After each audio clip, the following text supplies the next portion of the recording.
inshuti bakunze bayireba News TV nongeye kubasuza kandi mbaha ikaze mu biganiro byacu.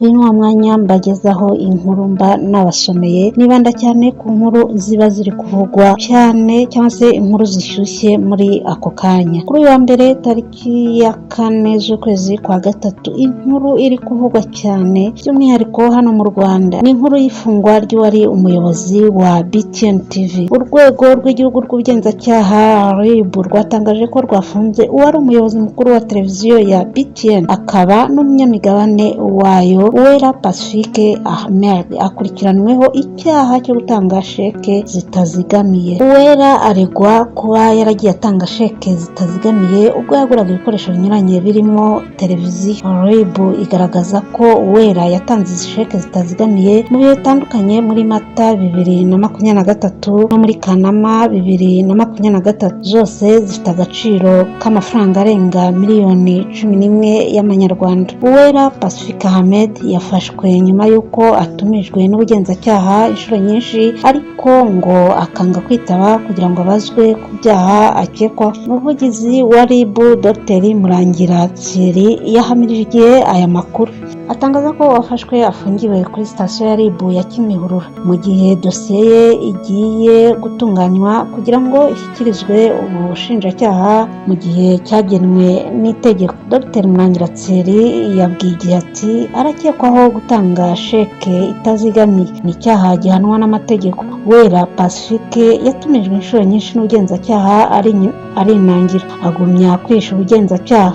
Icyagombaga gukurikiraho ni ukuzanwa ku gahato. Dr Murangira yaboneyeho akanya ko gutanga ubutumwa aho yavuze ati ntabwo ari byiza kwinangira igihe wahamagajwe n'ubugenzacyaha. Ibi bigabanyiriza amahirwe watumijwe yo gukurikiranwa adafunze, kuko uba wagaragaje ko utaboneka igihe ubugenzacyaha bwagushakiye. Ni byiza kwitaba ubugenzacyaha igihe uhamagajwe, nubwo waba hari ibyaha ukekwaho haba hari amahirwe menshi yo kwisobanura ugataha. RIB iributsa abaturarwanda ko itazihanganira uwo ari we wese ukora icyaha nk'iki cyo gutunga sheke itazigamiye. Inakangurira abantu kukirinda ko ari icyaha gihanwa n'amategeko kandi ko ubikoze wese azafatwa agashyikirizwa ubutabera. Icyaha cyo gutanga sheke itazigamiye giteganwa n'ingingo y'123 y'itegeko rigenga inyandiko zishobora gucuruzwa. Iyo umuntu agihamijwe n'urukiko ahanishwa igifungo kuva ku myaka 2 ariko kitarenze imyaka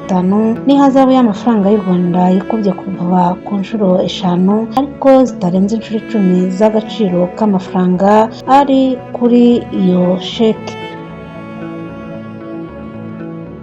Red Tabara yongeye gutera, Burundi bwongeye kwiyama u Rwanda. Iyi nkuru dusoma ku kinyamakuru Igihe.com iragira iti Uburundi bwongeye gutwerera u Rwanda gufasha Red Tabara. Leta y'u Burundi yongeye gushinja u Rwanda gufasha umutwe wa Red Tabara wagabye igitero muri iki gihugu cy'u Burundi gahitana bamwe abandi bagakomera. Igitero cyatumye Burundi bwongera gushyira u Rwanda mu majwi ni cyagabwiye ku cyumweru tariki ya 25 Gashyantare 2024 mu gace ka Buringa muri komine Gihanga mu ntara ya Bubanza. Igitero kigambwe n'umutwe wa Red Tabara ukorera muri Repubulika Iharanira Demokarasi ya Kongo, cyahitanye abantu 9 abandi 5 barakomereka. Mu itangazo Leta y'u Burundi yashyize hanze kuri wa mbere yavuze ko iki gikorwa cy'ubunyamaswa kibasiye abasivile batunguwe mu gihe n'ubundi bari mu cyunamo. Yakomeje ivuga ko yihanganishije imiryango yaburiye ababo muri iki gitero cy'iterabwoba ndetse yifuriza abakomeretse gukira vuba. Muri iri tangazo Uburundi bwongeye gushinja u Rwanda uruhare mu bikorwa bya Red Tabara, buvuga ko bukomeje kwamagana imyitwarire y'u Rwanda yo gutoza no guha intwaro umutwe w'iterabwoba wa Red Tabara ukomeje kugaba ibitero byibasira abasivile, ndetse bugasaba ko buhabwa abari inyuma y'ibikorwa by'uyu mutwe bari mu Rwanda.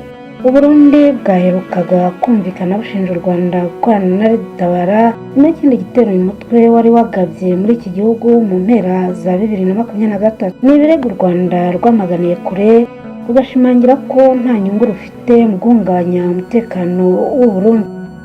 Umuvugizi wa guverinoma y'u Rwanda Yolanda Makolo ikiganiro aherutse kugirana n'ikinyamakuru Africa Day yavuze ko ntacyo rupfana n'ibikorwa bya Red Tabara. Yaravuze ati nta kuri na guto kuri muri ibyo, nta ruhare dufite mu bikorwa bya Red Tabara n'umutwe ukorera muri Kivu y'Amajyepfo, mu majyepfo ashyira uburasirazuba bwa DRC, ntabwo ari mu Rwanda, ntabwo ufashwa n'u Rwanda, nta ruhare tubifitemo.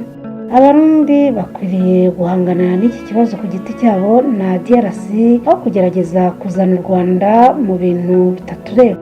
Yakomeje avuga ko kuba u Rwanda n'u Burundi bitabanye neza ari ibintu bihangayikishije kuko ibihugu byombi bifite byinshi bibihuza. Macron yaravuze ati dufite impungenge, ntabwo ariko bikwiriye kuba bimeze. Twakoze ibishoboka byose mu buryo bwa diplomasi no mu bundi buryo kugira ngo tugerageze kugarura umubano mwiza. U Rwanda n'u Burundi bifitanye isano ya hafi. Abanyarwanda benshi babaye impunzi i Burundi, ubu dufite abarundi b'impunzi mu Rwanda. Ni ikintu kitari gikwiye kuba cyarabaye. Yolanda Macron yavuze ko u Rwanda ruhora rwiteguye ibiganiro mu gukemura ibibazo bitandukanye. Yemeza ko n'ibindi bihugu bikwiye gutera intambwe mu kubahiriza ibiba byaganiriwe. Komereze muri Repubulika ya Demokarasi ya Kongo, aho ikinyamakuru Igihe .com cyanditse giti DRC ni nk'urugo rutagira nyirarwo. Ibi bikaba byavuzwe na Senateri Evode Uwizeyimana. Senateri Evode Uwizeyimana yagaragaje ko ubuyobozi budashoboye bwa Repubulika ya Demokarasi ya Kongo aribwo bwabaye intandaro y'intambara z'urudaca no kwiyongera kw'imitwe itwaje intwaro muri icyo gihugu. Ubwo yari mu kiganiro Waramutse Rwanda kuri televiziyo Rwanda, yagaragaje ko DRC nta buyobozi bushoboye ifite n'ubwo ihora iririmba ubwigenge n'ubudahangarwa bw'igihugu. Senateri Evode yavuze ati iyo hari ukunanirwa kw'imiyoborere cyangwa imiyoborere mibi niyo tubona muri Kongo, niko bigenda. Kuva ku gihe cya Lambert Mende bafite ijambo bakunda gukoresha ryitwa kwigenga n'ubudahangarwa. Ibyo ni amagambo ya kera kuko Kongo ntabyo igira. Yakomeje avuga ko igihugu gifite kwigenga kidashobora kubamo imitwe yitwaje intwaro. Asobanura ko ishingwa biturutse no ku kuba basanzwe ari n'abasirikare bakuru. Ati ejo bundi hari uwambwiye ko bariya bajenerali bose nta n'umwe ujya mu kiruhuko cy'izabukuru, barabihorera noneho wabona bahagaritse kuguhemba ugashyiraho umutwe w'inyeshyamba ukawugenzura. Yongeyeho ati iki gihugu cy'isibaniro kimeze nk'urugo rutagira nyirarwo, aho buri wese aza akarara mu gikari, undi akarara mu cyumba, nawe ukarara mu ruganiriro. Mu magambo make ni Kongo idafite abayiyobora. Birashoboka ko hari abashatse kwimera gutyo, ariko ni igihugu kiyobowe n'umuntu udashoboye mu bitekerezo no muri politiki. Perezida Kisekedi aherutse kwemeza ko bamwe mu bayobozi ba M23 bigeze ku Kinshasa bashaka kuganira nawe akabyanga. Ni nyuma y'uko bamwe bibajije ku ruhande Kongo yafashe rwo kutaganira na M23 nyamara barigeze gucudika. Kisekedi yavuze ko abayobozi ba M23 baje Kinshasa atari we wabatumiye, ahubwo batumiwe n'umwe mu baminisitiri. Senateri Evode Uwizeyimana yasobanuye ko ibyo bishimangira umuyobozi utazi gufata inshingano. Evode yagize ati reka dufate urugero rushoboka. Tekereza kuvuga ngo FDLR yaje ijya muri Radisson Blu imaramo amezi 4 Perezida Kagame atazi ko ihari. Ibyo bintu ntabwo bishoboka. Byarakozwe na minisitiri wawe, kereka niba atazi icyo minisitiri ari. Mubwire umukuru w'igihugu ushobora gutangaza ibintu nk'ibyo. Bibaye nako byagenze, ngewe sinabivuga mu itangazamakuru. Ashimangiye ko Perezida Kisekedi ashobora kuzageza iki gihugu kinini muri Afurika mu kaga gakomeye. Kugeza ubu ingabo za Congo FARDC ku bufatanye n'iz'u Burundi, z'umuryango wa Afurika y'Amajyepfo SADC ndetse n'imitwe itwaje intwaro yiswe Wazalendo irimo na FDLR bananiwe gukura M23 mu birindiro kugeza ubwo umutwe usa n'uwagose umujyi wa Goma wose.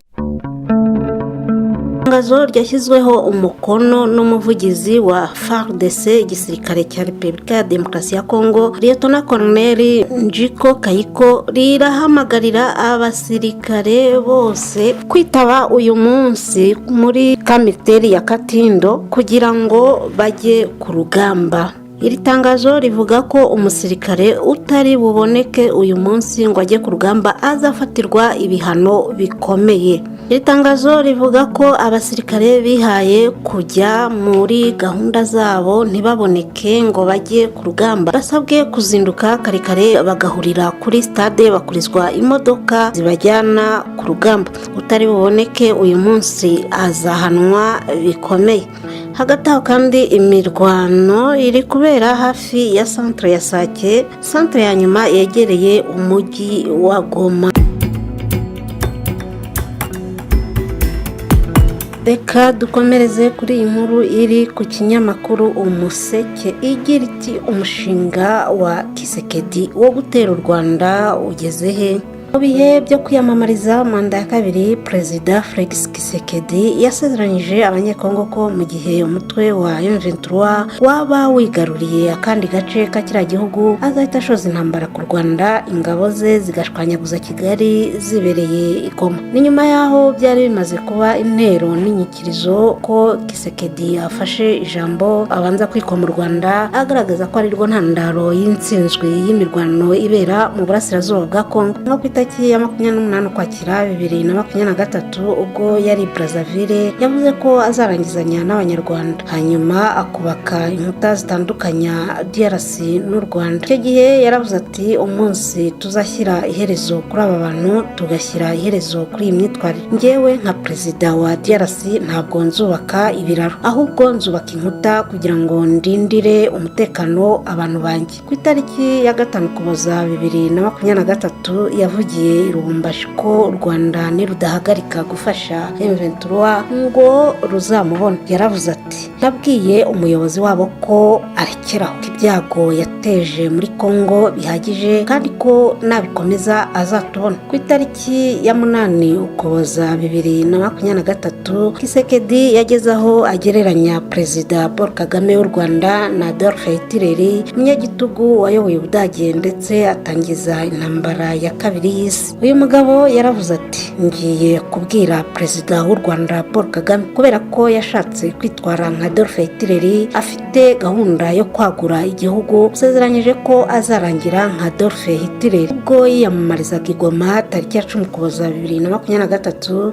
yabwiye abiganjemo abakowe mu byabo n'imirwano ko niwongera kumutora azashyira iherezo ku ntambara n'u Rwanda. Yarababwiye ati ndabizeza ko urugamba rugomba gukomeza kandi ndabasezeranya ko tuzambura iki gihugu abaterabwoba ba M23 boherejwe n'umuyobozi wabo wababaje abanyekongo kuva kera. Uyu mu perezida uyoboye igihugu gikubye u Rwanda inshuro 40 mu bunini, ku itariki ya 18 Ukuboza 2023 yatangaje ku mugaragaro ko azasaba inteko ishinga amategeko kumuha uburenganzira bwo kurasa i Kigali. Muri iryo jambo yavugiye Kinshasa imbere y'abayoboke be, yageze kure avuga ko igisirikare cye gifite ubushobozi bwo kurasa i Kigali kitavuye mu mujyi wa Goma. Yaravuze ati ntimugire